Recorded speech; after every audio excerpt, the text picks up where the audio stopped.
Welcome to what we think the 15th, it may be 14th, it may be 16th, but we think the 15th webcast of The Real Business of Wine.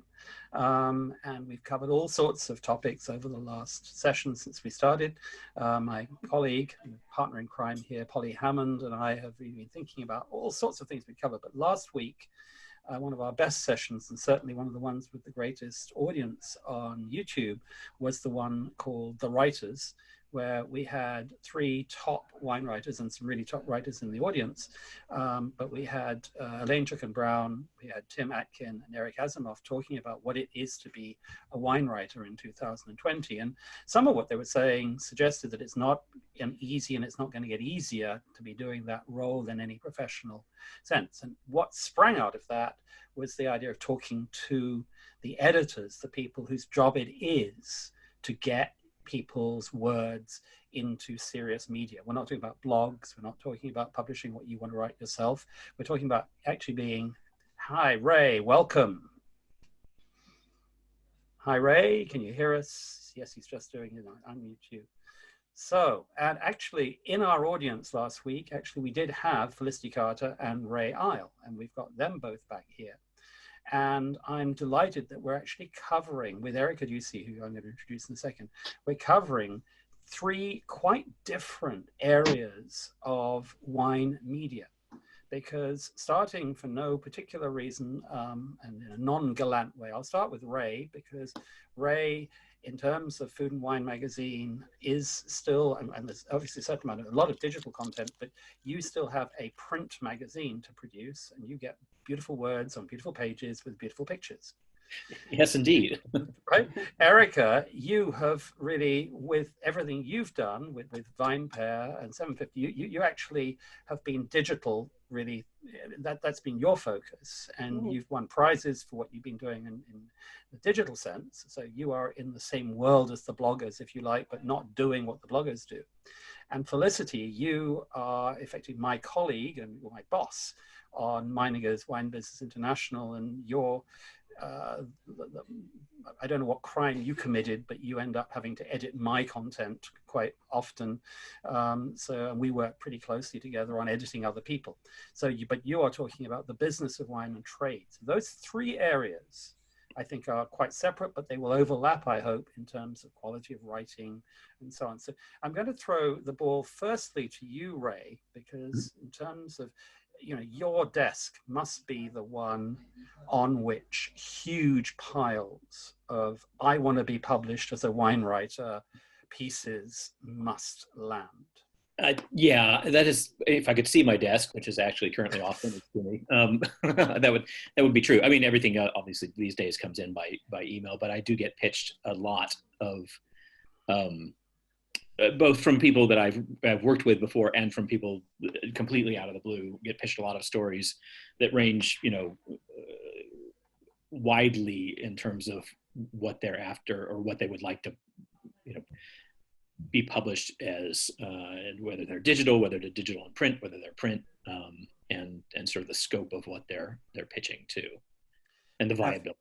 If I take let's take the tried and tested, the people who've done stuff from you before. We'll get back onto what happens when those people go wrong, which I think is one of the interesting areas that I've seen. You know, it's like sportsmen losing their mojo, which I sometimes see. But in terms of the new people, the unfamiliar pitches that arrive, out of every 100 that arrive, how many to you, assuming you just in terms of a percentage, how many catch your attention as being, yeah, this is something that's interesting, and how many go straight into some sort of metaphorical bin because they're just never going to be what you need? Honestly, probably 80% go into a metaphorical bin. Yeah.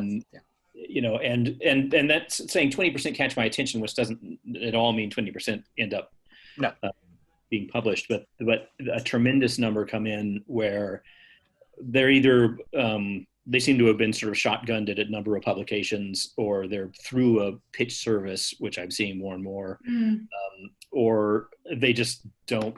They clearly haven't read the magazine or the digital content for Food and Wine, and it's just off of what we do. I mean, I was pitched something the other day that was a very trade story, and we have a consumer audience, and anybody who reads us knows that, and it just, whether it was good or not, it was just nothing we would ever publish. So you get a surprising amount of pitches that don't seem to understand what the publication does, which is strange to me, but Well, thanks for that, Ray. That actually, what you just said about the trade pitch, I'm going to go across to Felicity, who wants trade pitches. And what do you get? Well, I get the opposite. I get a lot of wine writers who just want the byline, and they actually want to write for consumers. A lot of wine writers see themselves as wine critics, so they want to do some sort of piece where they can use it as a way that they can show their wine knowledge and their wine expertise, and that's just not appropriate for us. We actually need reporting about that, and we need proper reporting as well. Sort of a lot of people want to write opinion style pieces, or they want to write from their, they want to write education style pieces, and that doesn't work for us at all. It's the same thing. People don't know the publication. Now, Erica, your target audience on Vinepair, at least Adam Teeter, the founder of Vinepair, always says to me, millennials, that's who we're talking to, that's what we're about. At least I know that. In terms of the people who are pitching to you, and in terms of the people and what they write for you, do they understand who you're talking to? And is there a difference in terms of writing for millennials to writing to for anybody else? Yeah, I mean, so we, right now we have about 5 million readers a month who are coming to Vinepair.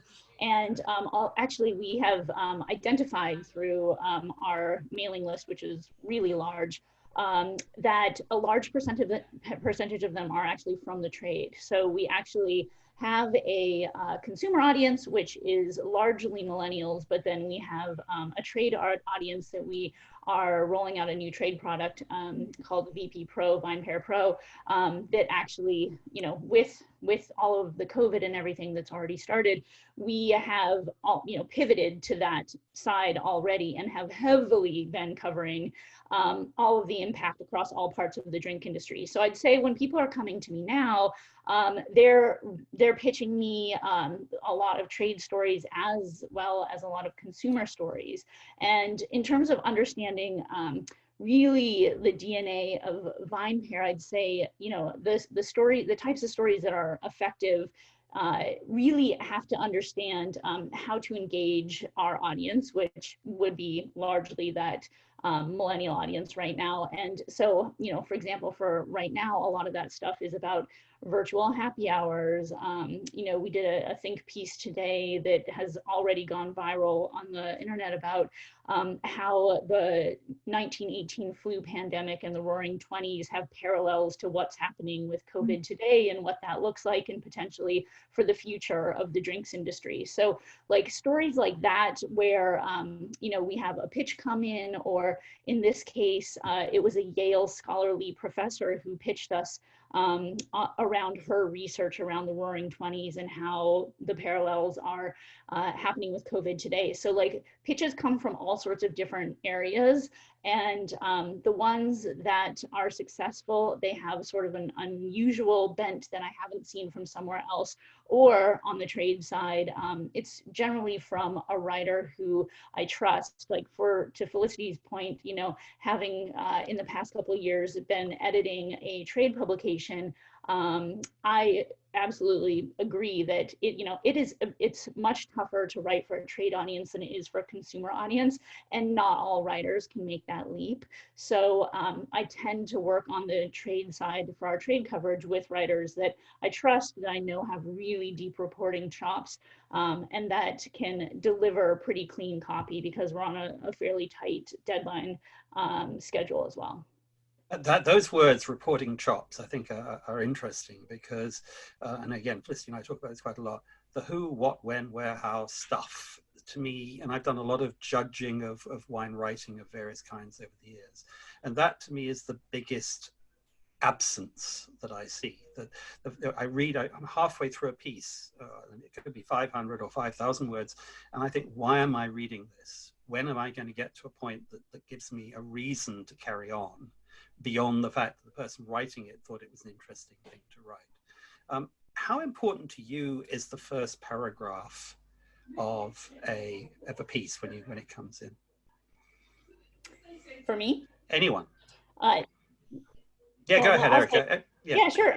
I mean, for me, I think, that, you may have sort of a fun anecdotal lead, but that nut graph has to be really up there. So that, that's one thing I work with, probably more so with the consumer writers I work with, is understanding and really, nailing that nut graph to tell someone why they want to read on. But I think that's one of the kind of fundamentals of journalism, having gone, to J school, and I think, getting to your point, Robert, I think that's one of the issues I see more and more with a lot of the consumer writers that I work with, is that, they don't always have a formal journalism background. So a lot of what I find myself doing is helping them with developmental edits and helping them understand what I really expect as an editor. And some of that is just sort of instructive J school type stuff that maybe they aren't getting if they came from a different part of a communications background, for example. Can I just add something to what Erica said about the nut graph, which in Australia we call the billboard paragraph? It's probably the most crucial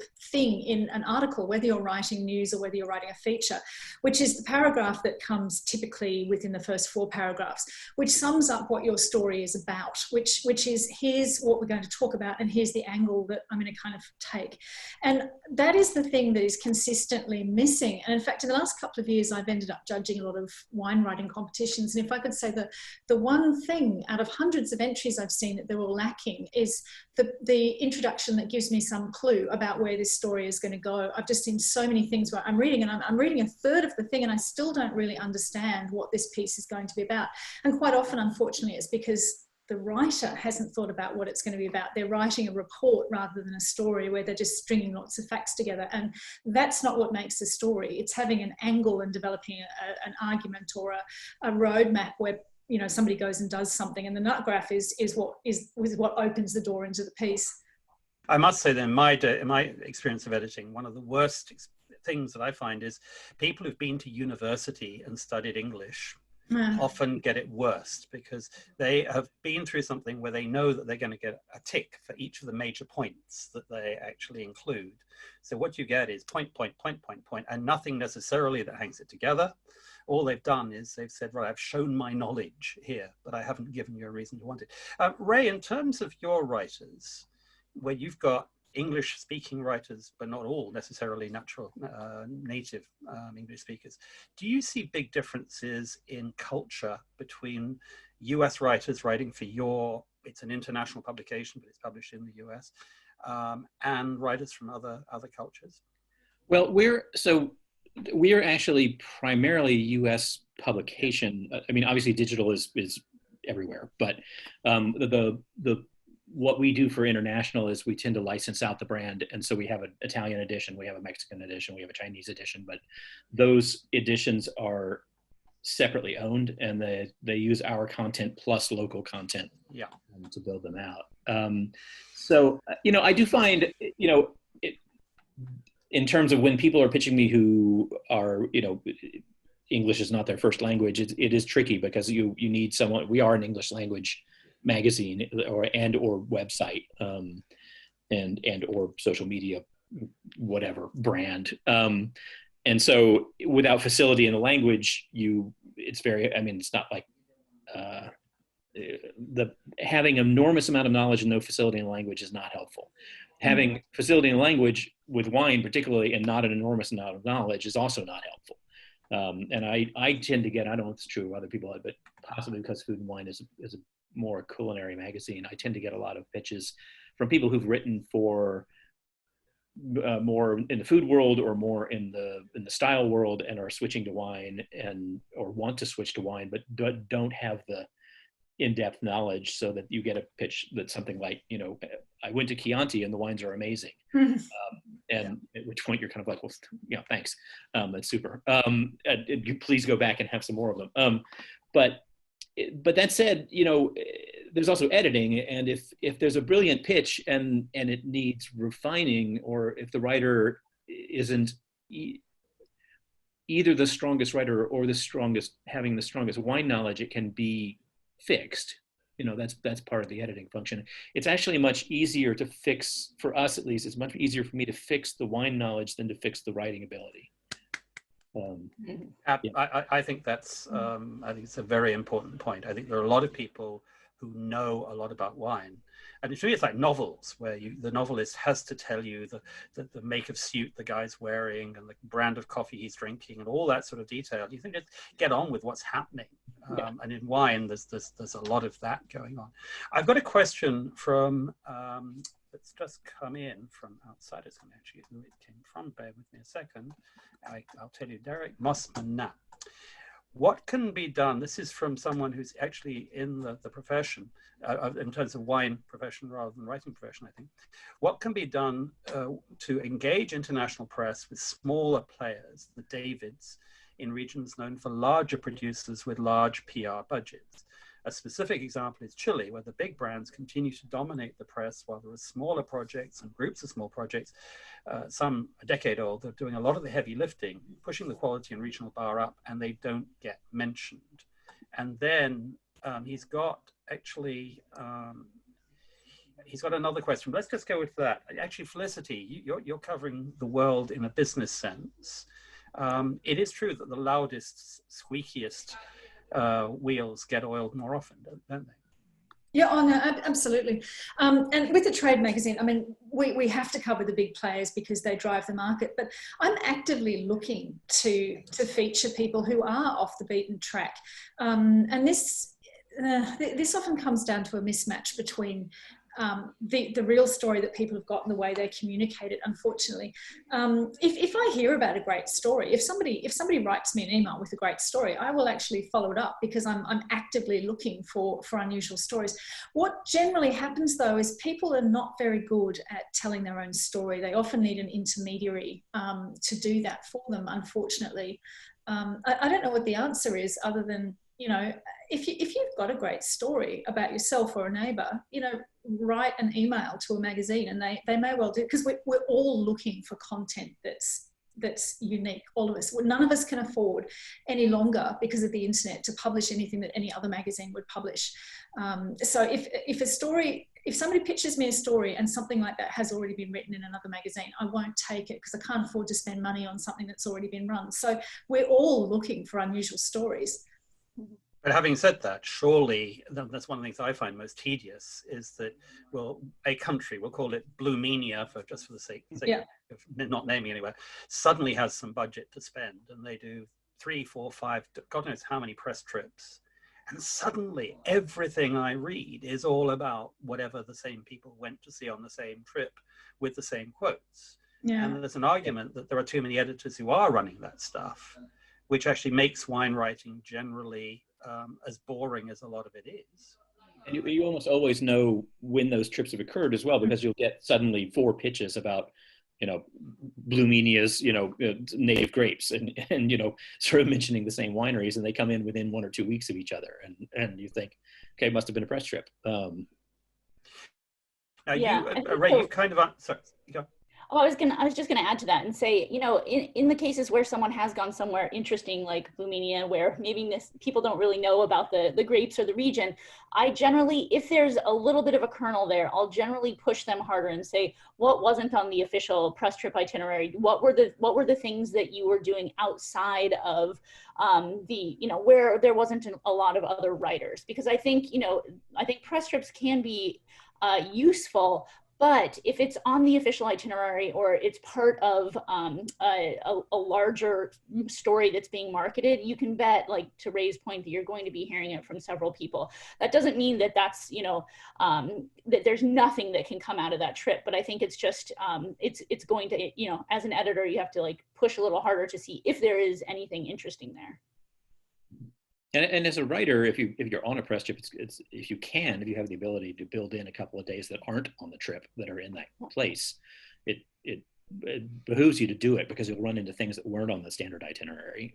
So I mean, it depends on how it's being funded and so on, but even so, it can help you out for pitching, that's for sure. Yeah, the other thing is to do some research before you go. I think we all get those pitches that say, I'm going to you know, Georgia, do you want a story? I don't know. What's the story you're pitching? Going to Georgia is not a story. I don't know. You know, so to work out what you're going to do before you actually go there. Now, there's something in chat that Ray has partly answered, but I think it's actually going to be very relevant to Erica. So I used to write for the London Sunday Telegraph, and I knew what I thought was interesting. My picture's gone because I've got an unstable connection at the moment. But basically, I told my editor what I thought I wanted to write about, and he said, look, we've been asking our readers what they're interested in, and you want to write about en primeur Bordeaux. And our readers want to know about what to buy in the supermarket. So sorry about that. Well, that was in those days based on focus groups and written surveys and so on. Now, certainly you, Erica, more than anyone, but obviously all of us in terms of our online digital material, we know what people are looking at. Mm. So how much, Erica, if I were to write a piece for you, or 3 or 4 people write for you, how much are you basing your commissioning and everything you do on the rate? You talked about something having gone viral this morning. Mm-hmm. Is that your main criteria? I mean, I think there's kind of different levels of stories, right? So we have some stories that are what we call kind of our booze news, which are essentially short stories that we know will do really well from a traffic perspective. But we take the chances on the stories that we believe have thought leadership potential, or that are very unusual, where we can like break new ground or find some new ideas or innovations that other people haven't covered. So we try to hit that balance of things that we know will do well. But for example, with the story that we did today about the Roaring 20s, that was actually a totally data-driven decision, where I had read an Axios report, which is kind of trend forecasting organization, and they had said, you know, Americans are really looking for nostalgia and looking for connection to the past, and that actually kind of led me down this rabbit hole of talking to this Yale professor and figuring out that there may be some connections. So, you know, we are a very data-driven organization, and just as an example of that, when COVID-19 started and we started to see that the traffic was tanking for consumer stories, we stopped publishing all consumer stories. And we said, you know what, there's no way we can chase this trend. People just want news right now. So where can we actually put our resources into best use, where we can help the industry, which is really struggling? And that's when we started to do a live blog and do all of our reporting around what was happening and how was hospitality, wineries, etc., being impacted.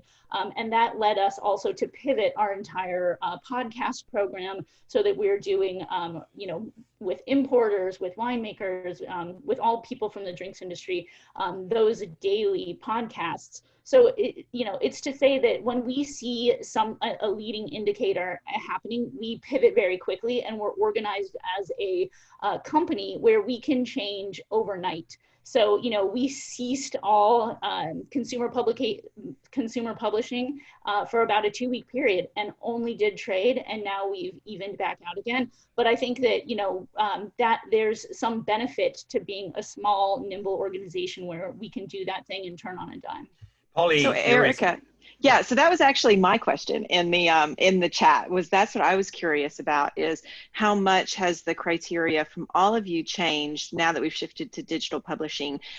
So Erica, I think what's interesting, of course, is that Vinepair has a data product that is now on offer.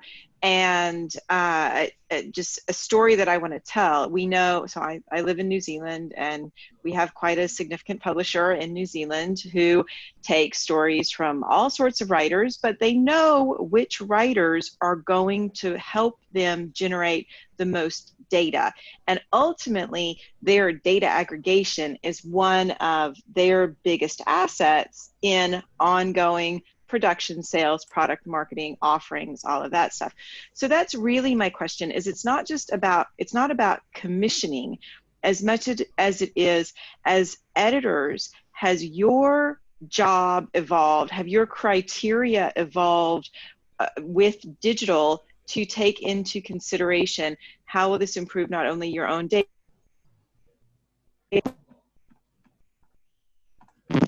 So conversions, bounce rate. I mean, you know, is there a time when you look at someone and you say, yes, this is clickbait, but we know that it's worth it? How's it shifted? From my perspective, I think that we know how individual authors tend to perform, but we're not looking at individual, authors or topics with that level of granularity necessarily. Like, when we look at like Vinepair's data product, for example, we can see, and we saw before hard seltzer started its climb, we saw it climbing. We responded to that. We've seen it continue to be a year-round phenomenon. So we are actually the first publication that does hard seltzer reviews now. So like that type of data-driven decision-making is like, that's the type of thing I'm talking about, where we see individual topics, or like bourbon. We know bourbon is a juggernaut, a runaway train all the time. As much bourbon content as we can do, we will do. But that, I don't necessarily look at it at the level of a writer so much as it is a topic, and how can we find the most compelling angles around certain topics to differentiate us in a pretty crowded landscape. Okay, so the reason, hold on, can I just touch on one thing there and then get everyone else? The reason I ask about this is we have a lot of bloggers and influencers who want to move from this space where they've got all these numbers, and that's really their pitch is, here's, my blogger media kit, and I want to be published in your magazine. So that's not something that you're going to worry about. So now I'll shut up and Ray can go for it. So I was going to say, it's interesting, we certainly are a print magazine with a large audience. We're also a digital, media company with a equally large audience, which interestingly does not overlap that much. And we're also owned by a very, very large company. So we get a huge amount of, there's an entire staff of tracking SEO results and stuff like that for across the Meredith brands. But it's interesting. We, like, just going back to what Erica was saying, we launched about a year ago a subsection of our site called FW Pro, which is aimed specifically at the trade. And the numbers for that went through the roof over the past 3-4 weeks because of the COVID thing. So obviously we've ramped up publication in that side of the digital thing. That is the virtue of digital, is that you can, and I hate this, I'm beginning to hate this word because everybody's using it, but you can pivot really quickly. Whereas, at the same time with print, we're working, we're doing our July restaurant issue. And so we're now trying to figure out how restaurants are going to look like in July, which, there's some wonderful things about long lead journalism, but the digital side is certainly more nimble. And we don't, going back to Erica, we know how our writers perform, but we also do a lot of advanced, we'll know what terms are trending and what, and there are some clickbait things. If we do like social media, if we put a picture of a cheese board on Instagram, it will get enormous numbers of hits every single time. It's like people they love nothing more than a cheese board, and I don't know why, and it will get far more hits than if we put, a bottle of very good Pinot Noir. But have you tried a cat on a cheese board? Maybe that cat on a cheese board would probably just double the thing right away. We've got some animals on our feed, and also those the Bloody Marys with like the hamburgers and all of the garnishes. Those things tend to crush it. Yeah. Can I just actually another question, and this is a really basic one, but again, looking at the writing world over the last, let's say 10 years, but a little bit longer than that, we've gone from, the length. We have long form. At a time we're told that people don't want to read long pieces. We've had a development and explosion of long form journalism in various places, but also we've got the Twitter length, instant, what can we fit into an Instagram tweet, Instagram post, and so on. I'm interested to know how you see that in terms of, this is worth 3,000 words or 5,000 words or 500 words. Obviously, Erica. Oh, sorry. Yeah, go on. Felicity, you jump in. I've heard this since I started writing professionally 20 years ago. I've heard this for 20 years about, people, you have to keep it short and attention. And the research doesn't show that at all. The research shows that there's a universe of people who will be interested in that subject. And if you write it in a compelling enough way, you can keep them going for up to, say, 10,000 words. The issue is that it has to be compelling. And most people don't have the skill to keep somebody engaged for 10,000 words, but it's not length that determines whether the audience will stay with it. It's how interesting it is. And if you've got something unbelievably compelling, you can keep an audience for a long time. I think if something is really short, often that shows that it's, you know, either it's a small news piece or maybe it's trivial. It doesn't deserve longer treatment. But the idea that, you know, length is this metric, it's actually not true, and the research bears that out. But it is quite true that I mean, especially in digital where you know, length is somewhat infinite. The freedom to write long doesn't mean you should write long. That's right. Yeah. You guys know that that's going to be soundbited. The whole discussion about length is going to be up on Twitter tomorrow. Just well, length counts. Yeah.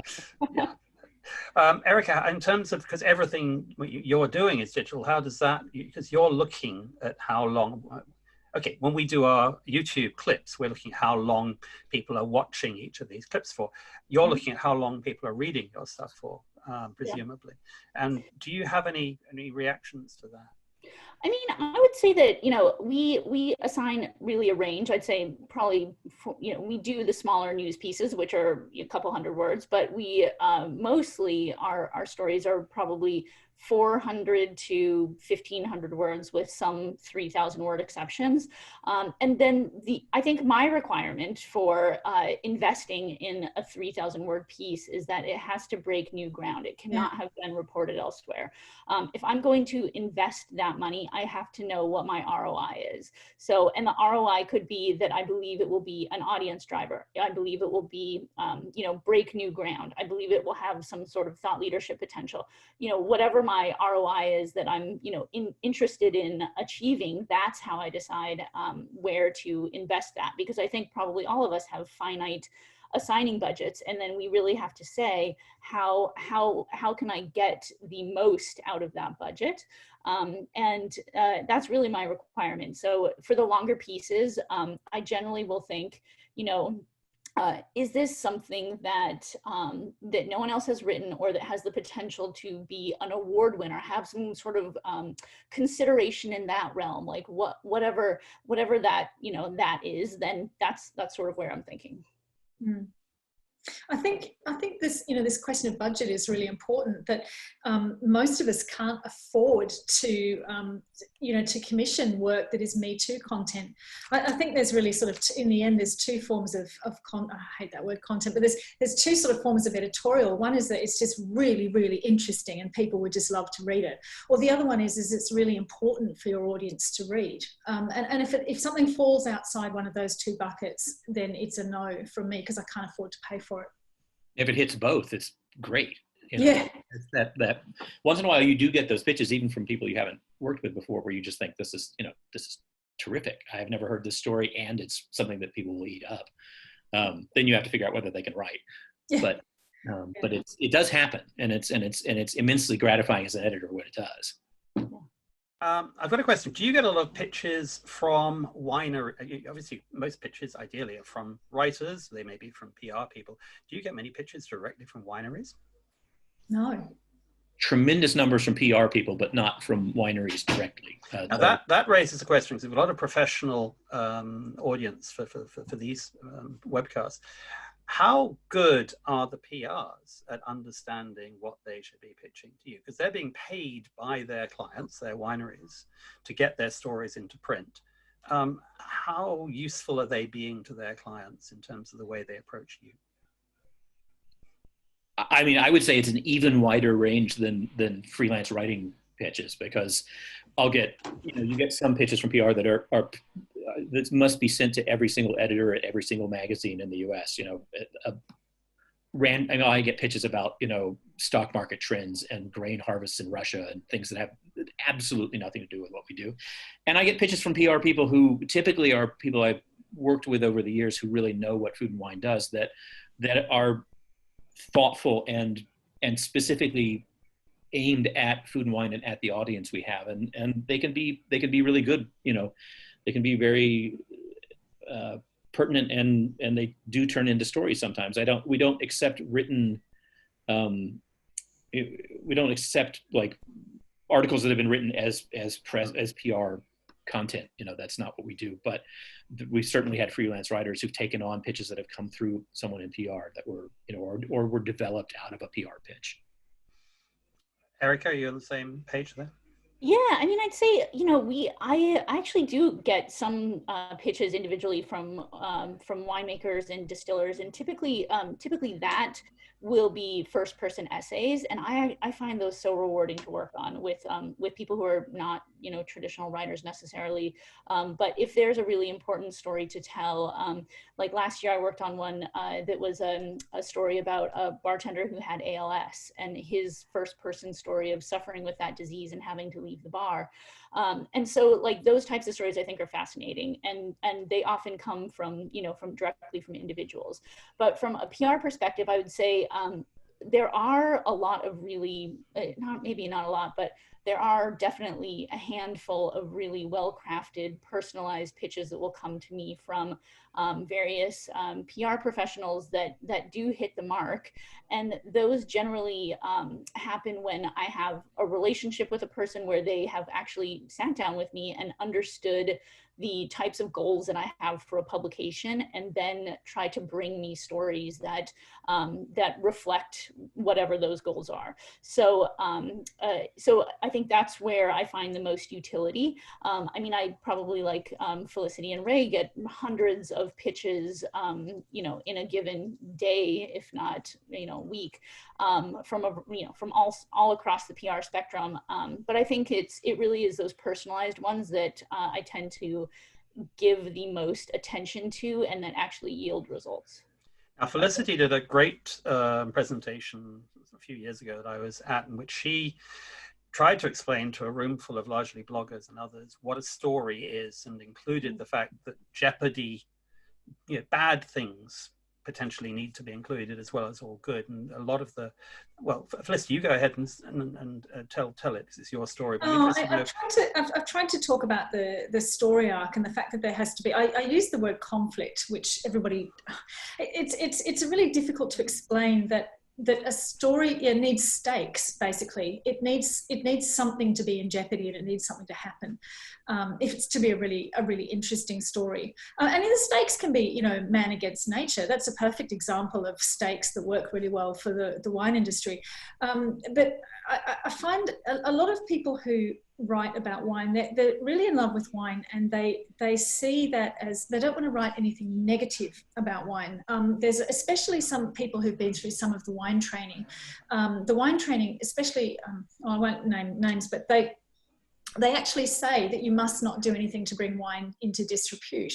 And it can be very hard to push people to ask deeper questions, or to push for those really interesting stories. And what's really interesting is often wineries or winemakers or whatever are dying to tell the real story about what happened, but the wine writer censors themselves. They won't ask those questions, and that's always a pity. So what I'm trying to say is the need to be positive about wine all time is actually a great weakness, I think.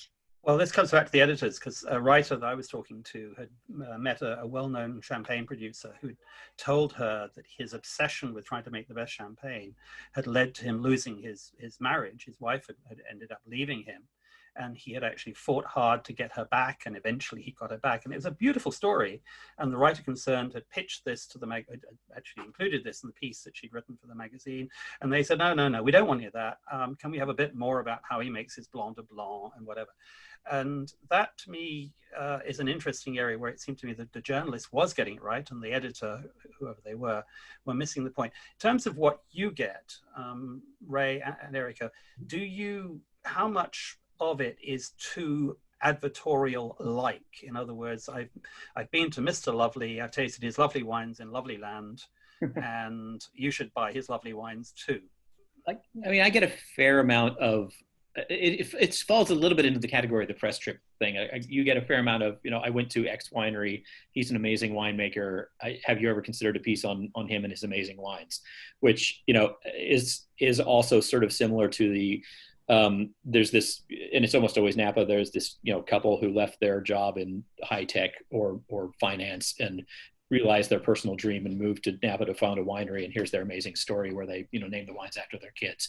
And you get these pitches over and over again, which, you know, it's just the way it is. But it's like going back, it's interesting going back to this story Felicity just told, that pitch, I mean, that's a great pitch to me. It doesn't always work in any given issue of a magazine. It kind of depends on the mix in the magazine and where you've got room for an essay or room for space and so on. But it also points out that I think if you're, whether you're PR or a freelance writer, if you're writing exactly the same pitch and sending it to me and Erica and Felicity without changing a word of it, you're probably doing it wrong, because we have very different audiences and very different, you know, editorial sensibilities in the magazine, and it's beholden on the writer to have some, you know, to look at the audience for their pitch in a sense too. Yeah, and I think that also, you know, getting the advertorial type pitches, a lot of that has to do with just only having gone on a press trip or just only having met a winemaker one time or been to a winery one time. But when you can push writers to really, you know, if I'm going to have a relationship with a writer, I want them to be a specialist in a certain topic, and I want to know that they will bring me angles that have not been told about a specific region, or maybe it's a variety or what have you. But I'm expecting those reporters who are specialists in those regions to get the good stories and to really understand the depth and, to Felicity's point, the conflict and the bigger context that's happening in a specific region, and be able to find those stories. And if I'm getting kind of a surface level advertorial type thing, then that just tells me that the writer probably doesn't know the region really well, because I mean, there is a lot of you know, drama, weather not being the only one, but, you know, there's financial, there's relationship. I mean, I think that's one of the most wonderful things that we all love about wine is it's a lens to tell, you know, history, culture, relationships, all of the bigger parts of life through this vehicle. And when all of those sort of deeper contexts are not being explored in even tipped to in a pitch, that's just telling me that the writer is probably a little bit too novice to really be the right one to tell a story about that region. Ollie, you've got a question. Yeah, so what happens, or what is your role when we do have these moments where disaster strikes and, say, an association or an affiliation has asked that their members not discuss anything just yet? Let's say that in that situation, a writer comes to you with the tea, with the drama. Do you have to make a decision about, oh, this is a juicy story and nobody else is publishing it? Or, oh, I know that this particular association has asked their membership to keep this under wraps right now? I can answer that, because we broke the Court of Master Sommelier's story when I was at 750 Daily, and then the New Yorker linked back to us as the original source. So we did have an internal discussion about whether we were going to cover that, but we decided that it was to the bigger, greater good of the community to really understand what was happening, and that there was a scandal unfolding, and that people who had, you know, the candidates who had dedicated much of their careers to pursuing this goal were going to be stripped of their credentials. And, you know, it went into so many deeper contexts. So I think that it is a serious conversation to have. Probably some publications may have, you know, been concerned about, you know, advertiser impact or things like that. But fortunately, at the time, I was at a smaller publication that was not relying on that much on advertiser, you know, funding, that we, you know, just made the decision that we would run with it because it was to the greater good of the community. And I think that's probably a conversation that has to be had with, you know, with a publisher as well as the editorial team, because when you are exposing your brand and it does have business implications, really just the entire leadership team needs to understand what the stakes are. I just chip in there. We think about the advertising, all those sort of obvious, clearly financial elements, but we also have, I think, in our world, a lot of wine writers who have personal relationships of one kind or another with the regions, with the people, And one of the reasons stories don't get told is because it's going to offend or it's going to step on the toes of people I'm going to have to go back to see. So if we think about the prematurely oxidized white burgundies, that story wasn't broken, to be fair, by any publication. It was broken by the wine berserkers as wine geeks. And I certainly know one or two wine writers. Oh yeah, I knew there was a problem, but I wasn't going to say it. And to me, that's one of the problems that we have in our industry, is that we have writers who aren't necessarily clear on who they're writing for. Are they writing for readers, or are they writing for the industry of which they feel part? Anyone on that? Well, I think it's, yeah, I mean, I think, are you a journalist, or are you, and what kind of journalist are you, is what that question is. It's, if your job is to support an industry, then you're a different kind of journalist from someone who's an investigative reporter, obviously. We, Food and Wine, realistically, we're a culinary magazine. We don't do a lot of breaking news, and we don't do a ton of scandal, though we certainly reported a lot on the chef Me Too issues that have come up, and we don't shy away from it. But it's, I do think you're right in wine. There's a kind of like, well, is this bad for the wine business? You shouldn't, why are you beating up on the wine business when, I think I agree with Erica. If it's significant enough, it is better for the business for it to come out in the end, with this, as with the Quartermaster Sommelier story. I work for a German publishing house that has the German trade magazine, that's the sort of sister publication. They've broken a lot of stories about fraud out of Italy, but one of the reasons they can do that is because they have staff writers, and they have a publisher who actively likes being taken to court, because he knows perfectly well no German court will award damages to somebody who's upset that their reputation has been damaged because they've been found out doing fraud.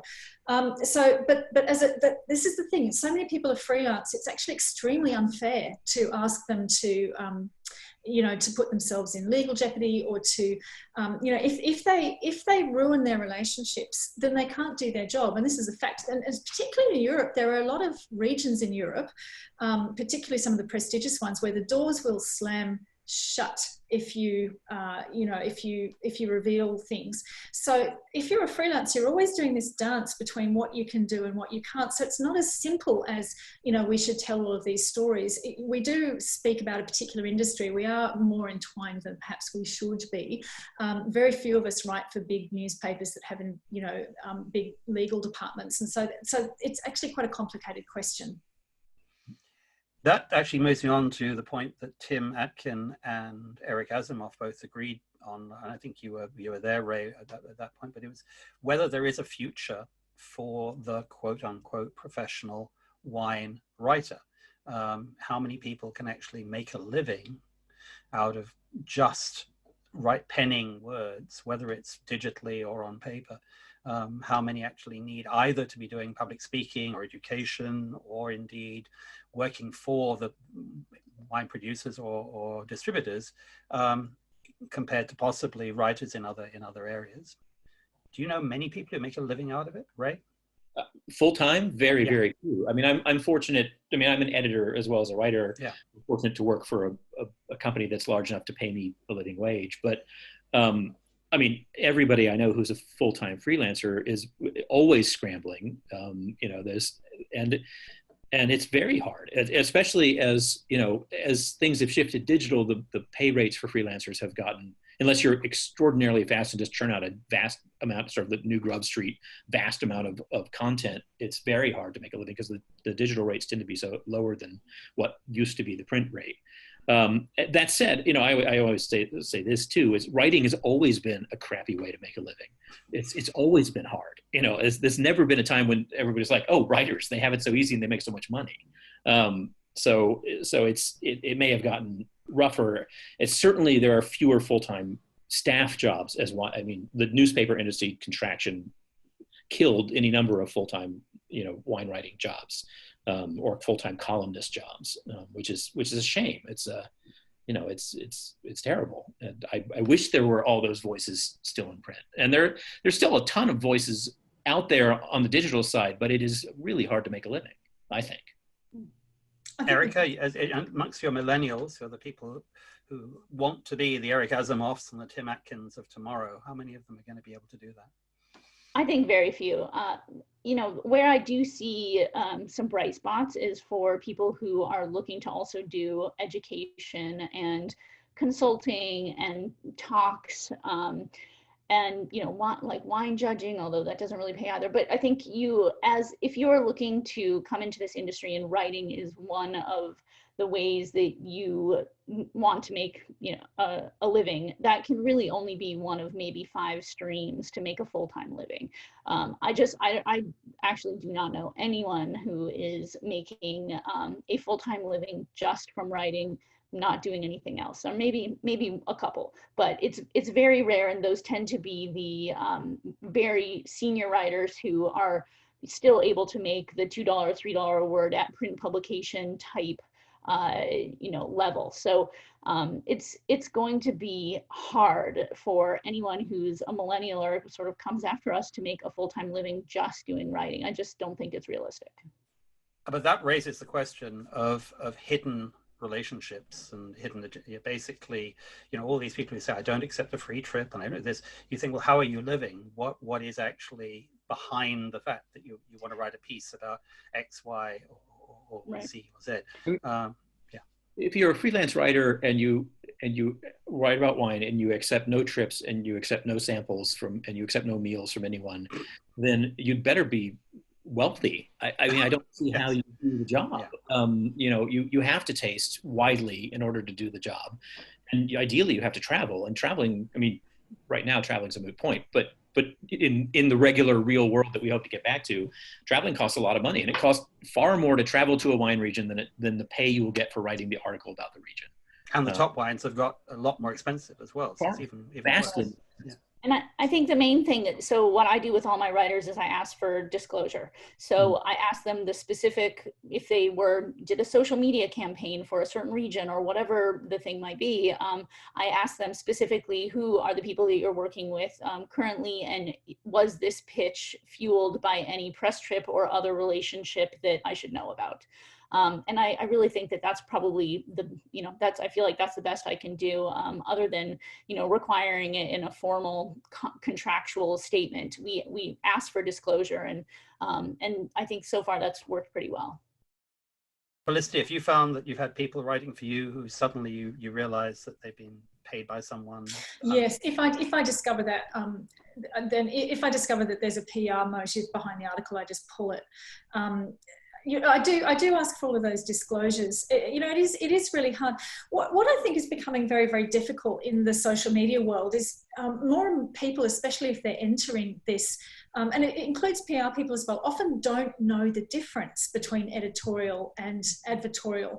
And so first of all, they don't necessarily see a problem with the fact that they're representing, you know, all of these wineries. And I'll say to you, but I understand how they work because I work with them. So I've got the inside idea. But, you know, I think social media has taught us that we're all a brand and that we all have to advertise ourselves, and that, you know, reputation is everything. And it's the public relations mindset is starting to affect a lot of people, and so a lot of people don't see the problem with representing people and then writing about it. So yeah, it's a really, really big issue. Yeah, Eric, right. Just I mean, the reason to be an influencer, it seems, is that you're paid to influence people about things. It's not journalism. But the line is definitely blurred for a whole lot of, you know, of people you run into these days, and it's a very, I agree with Felicity, it's a very strange time in that context. Erica, when we started the conversation, you talked about I think it was Yale, the person who'd written this piece, the COVID piece for you. That implied to me that you're not necessarily looking to millennials to write for millennials, or maybe this was a millennial professor, I don't know, but how broad is your range of writers? Yeah, so it was actually the professor brought us the idea, but I mean, she's probably in her 30s, I would say. But I do think that I have a pretty wide range of writers, and it's not just millennials writing for millennials, for sure.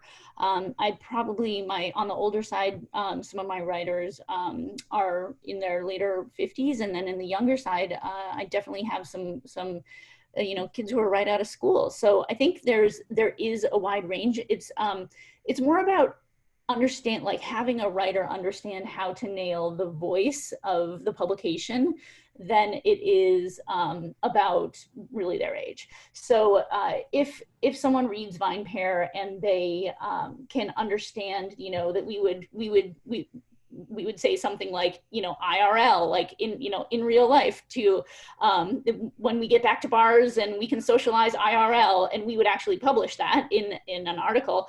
And then someone comes in with like a lot of, very sort of convoluted subordinate phrases and a lot of parentheticals and things like that we just normally don't publish.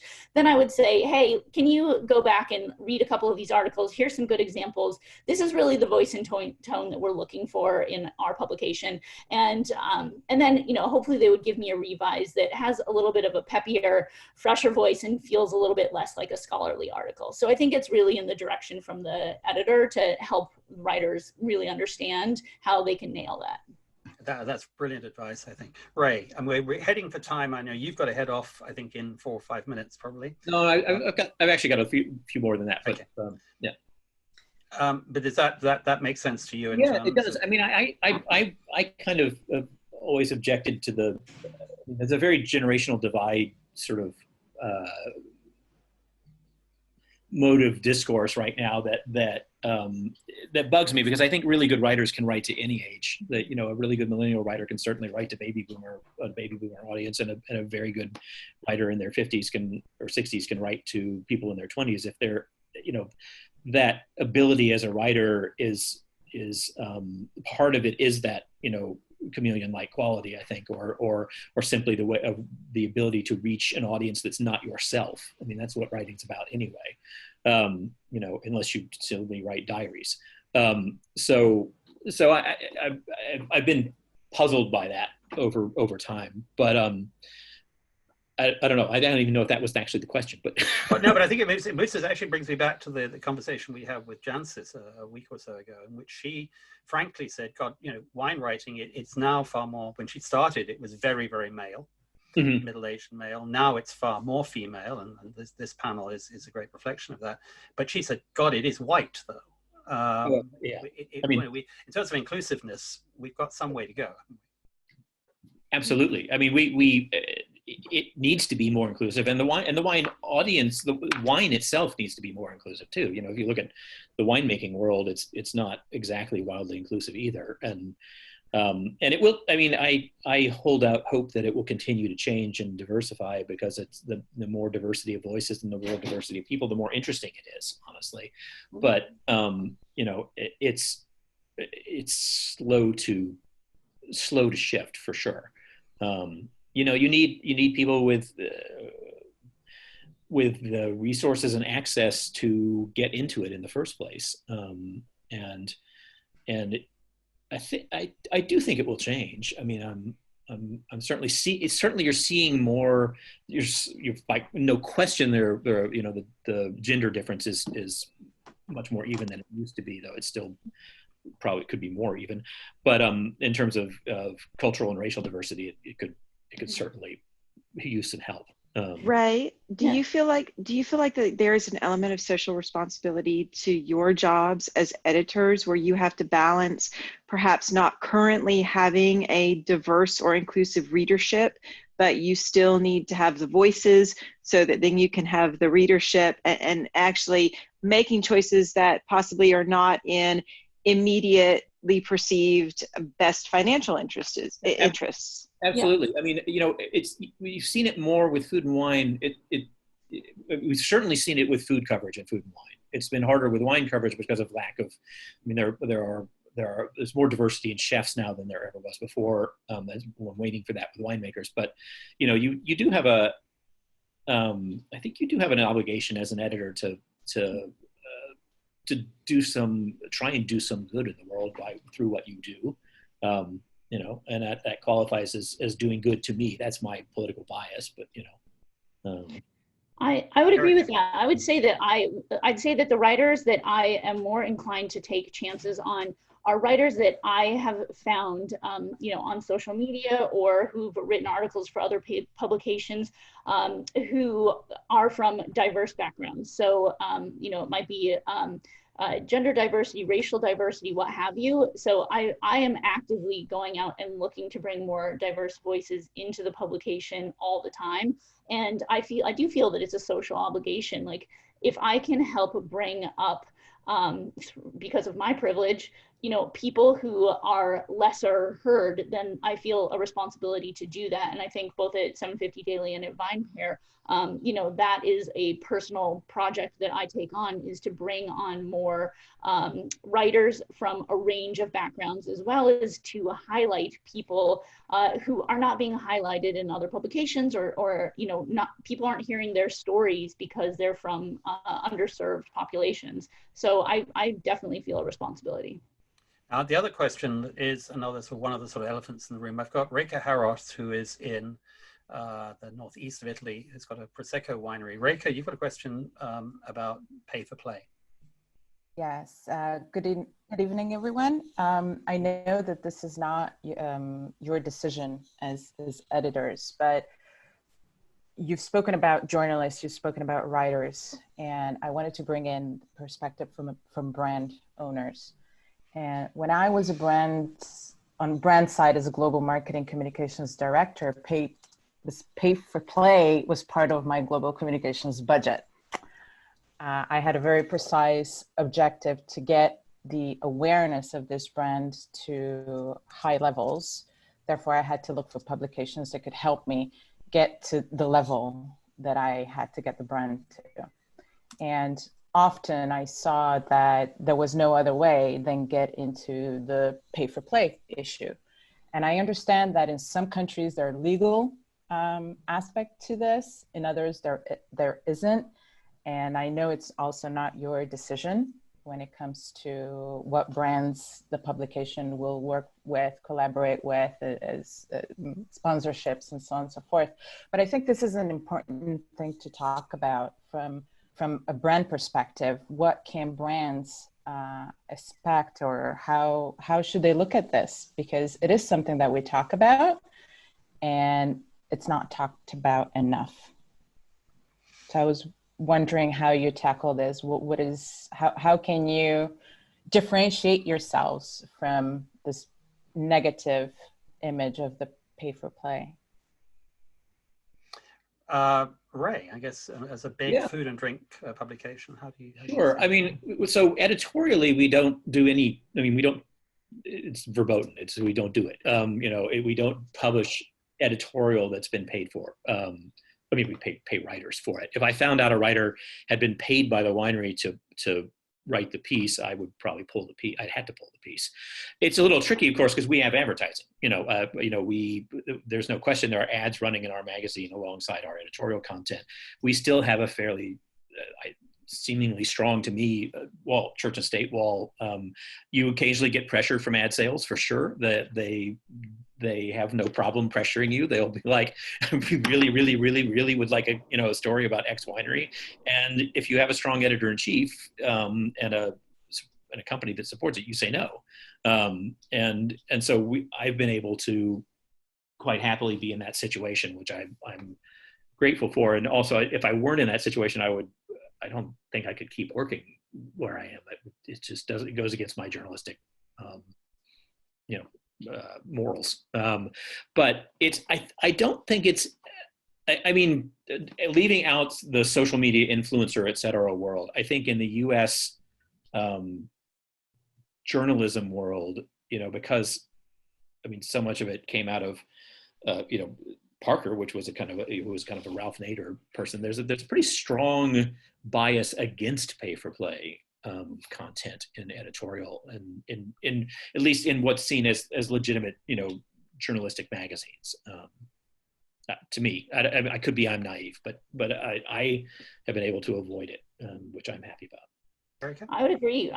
I completely avoid it, and we also just have a policy that we don't do it. So yeah. I think it's that I think as an editor, if you are hired into a publication, you really have to you know, understand and negotiate if possible, or if you can, that these are the policies that we're going to have if I'm going to come on and be editor. And, you know, at the publications I have worked at, and I've worked at several, for publishers large and small, I mean, I've actually never been pressured into doing pay for play at any publication, whether I was at Condé Nast or Bonnier or Random House, doing travel publications there. I've actually never been pressured into a pay for play situation. So I can't say that, you know, maybe it comes down and the sales team hears more about it and they end up doing a value add as a sponsored post or something like that.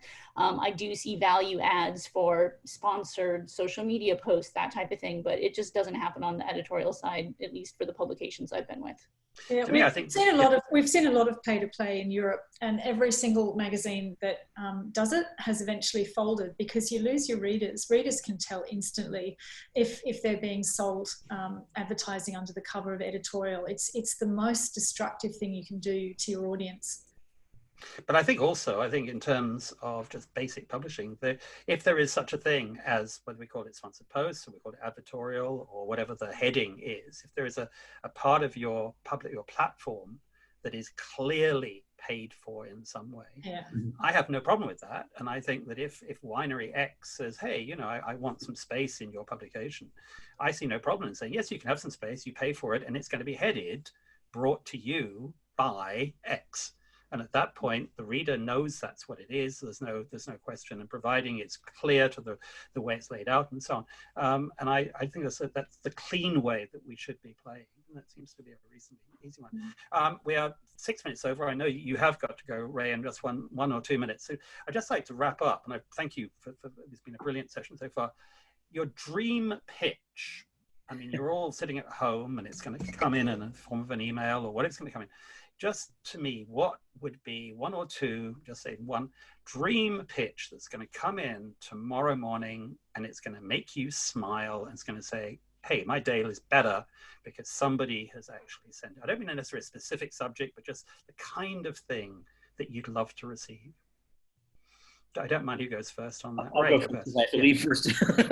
So in an ideal world, what I would get would be a pitch that was that was some story that I had not seen, that I didn't know about myself, about wine, which, you know, and being in this business for a long time, that discounts a lot of stuff, that pulled in some kind of culinary angle as well, because we do a lot of wine plus X, wine plus travel, wine plus food, that was surprising, that was short enough that I could read it and get the point quite quickly, and that had links to if I'd never worked with a person, had a couple of links to their best work, and I then clicked to that best work and it was in fact brilliant. That would be the ideal pitch. That's very broad, but you know, I think that's a good leap. Yeah. Erica? Yeah, and then hopefully also they were affordable writers, right? I mean, for me, it's something that is so unexpected that I like sit up and I'm like, I can't believe that I've never heard of this thing before. Like something that's so unexpected, or like an entirely new direction, or some sort of innovation or fresh thing when someone says like, this is the first time, like I'm coming to you exclusively and this is the first time that I'm talking about this to anyone. That's the type of thing that gets me really excited, and I immediately pick up the phone and get that person on the phone and say like, tell me more, tell me everything. And like, you know, does anyone else possibly know about this? How soon can we get this done? Thank you.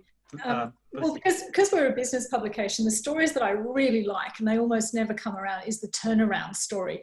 The person who was stuck in absolute misery and disaster, and through some, it can't be through fate, it's through something that they did. They got themselves out of the hole. That is always a great story, and people don't tell them. But the other story I really like for online is if the thing that is the absolute audience attractor is animal stories. So if some Canadian ice wine producer has just had all of their grapes rustled by bears, I will do that story. You know, so. Thank you very much. It's a great point to end on. Ray, I must say, first thing I'm going to say thank you for being here. I'll also give you the joint Tim Atkin Ray Isle Prize for backdrops. Tim Atkin had his photographic collection behind him, and I'm looking at some of the things behind you, and some great prize goes to my wife, who is the on the art side of the work world. So, but anyway, I'd like to in absolute non-gallant order, because you're going to leave first. Ray, thank you very much for your time. I think this has been one of my favorite sessions so far in terms of the quality of what we've been sharing. So thank you for that. Thank you very much. Erica, thank you again very much for your time and for being so generous with describing what is, I think, a world that a lot of people don't really understand in terms of digital publishing. And Felicity, unfortunately, your next task is probably going to be reading some copy from me, in which I'm talking all about red blends. So there you go. And Polly, my partner on this, thank you again for making it happen. Everybody have a great Easter. We come back on Tuesday. We're not doing anything every Easter. And if you go to the website, we'll tell you what's happening then. And there's everything that we've already done is already, apart from this, on YouTube, and it's there to be watched. Please leave comments. Please subscribe. Stay safe, please. Have a great Easter. Bye. Thank you. Thank you.